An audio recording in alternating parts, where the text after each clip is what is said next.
Sisters అందరికీ నమస్కారం. ఈరోజు అంగన్వాడీ వార్తలకి స్వాగతం. ఇంకా ఎవరైనా సబ్స్క్రైబ్ చేసుకోకపోతే వెంటనే సబ్స్క్రైబ్ చేసుకోండి. వీడియోస్ మాత్రం ఒక లైక్ అయితే చేయండి. ఇక వివరాలకెళ్తే ఏపీ అంగన్వాడీ టీచర్ల ఆయాల సమస్యలు పరిష్కరించాలని వినతి AP anganwadi workers and helpers union ఇక్కడ మనం చూస్తున్నాం.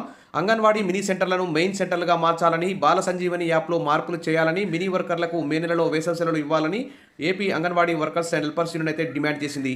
ఈ మేరకు మహిళా శిశు సంక్షేమ శాఖ కార్యదర్శి సూర్యకుమారి, యూనియన్ ప్రధాన కార్యదర్శి కె సుబ్బరామమ్మ, ఉపాధ్యక్షులు ఎంసీఎస్ సుప్రజ సోమవారం కలిసి వినతి పత్రాన్ని అందజేశారు. సుమారు 6,830 మినీ సెంటర్లు నడుస్తున్నాయని, మినీ సెంటర్లలో వర్కర్, హెల్పర్ ఇద్దరి పనులు వర్కర్లే చేయాల్సి రావడంతో పనిభారం పెరిగిందని తెలిపారు. మహిళా శిశు సంక్షేమ శాఖ మంత్రి అసెంబ్లీ సమావేశాల్లో మినీ సెంటర్లను మెయిన్గా మారుస్తామని ప్రకటన చేశారని, ఇప్పటి వరకు జీవో రాలేదని చెప్పారు. అంగన్వాడీ మినీ సెంటర్లను మెయిన్ సెంటర్లుగా మార్చేందుకు వెంటనే ఉత్తర్వులు విడుదల చేయాలన్నారు.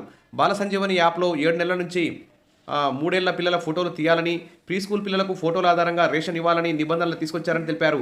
చాలా ప్రాంతాల్లో సిగ్నల్ లేకపోవడంతో ఫోన్లు పనిచేయడం లేదన్నారు. ఆ ఫోన్లు కూడా 2G 3G ఫోన్లు ఉన్నాయి. ఇప్పుడు 5G ఫోన్లు వచ్చాయి కాబట్టి ఆ పాత ఫోన్ల స్థానంలో కొత్త ఫోన్లు ఇవ్వాలి, తర్వాత నెట్ బిల్ ఇవ్వాలి, తర్వాత నెట్ సౌకర్యం లేని చోట కూడా ఈ వైఫై సౌకర్యం కూడా కల్పిస్తే ఈజీగా ఈ యాప్లన్నీ పనిచేసేవారు. ఇప్పుడైతే ప్రస్తుతం అయితే ఈ బాల సంజీవని యాప్తో అంగన్వాడీ టీచర్లు అయితే చాలా ఇబ్బందులు అయితే ఎదుర్కొంటున్నారు.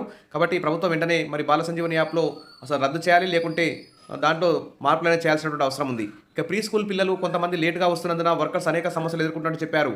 వర్కర్స్, హెల్పర్స్, మినీ వర్కర్లకు face app, in out location, దీనిలోనూ అనేక సాంకేతిక సమస్యలు ఎదురవుతున్నట్టు తెలిపారు. లబ్ధారుల ఫోటోలు, ఇతర పనుల వల్ల ప్రీ స్కూల్ దెబ్బతింటున్నట్లు చెప్పారు. కావున ఈ విధానాలను తొలగించాలని కోరారు. సరుకులన్నీ ఒకేసారి అందడం లేదన్నారు. సెంటర్ల నిర్వహణకు ట్యాబ్లు పంపిణీ చేయాలని కోరారు. అదేవిధంగా ఖాళీ పోస్టులకు ప్రమోషన్లు కల్పించడం. ఇప్పుడు అంగన్వాడీ గ్రేడ్ 2 సూపర్వైజర్ పోస్టులు 124 పోస్టులు హైకోర్టులో తీర్పు అయితే రిజర్వ్లో ఉంది. ఆ తీర్పును వివరించి వెంటనే ఆ 124 మందికి కూడా పోస్టింగ్లు ఇవ్వాలి. 2013 సూపర్వైజర్ అభ్యర్థులకు కూడా న్యాయం చేయాలన్నటువంటి బాధ్యత ప్రభుత్వం మీద ఉంది.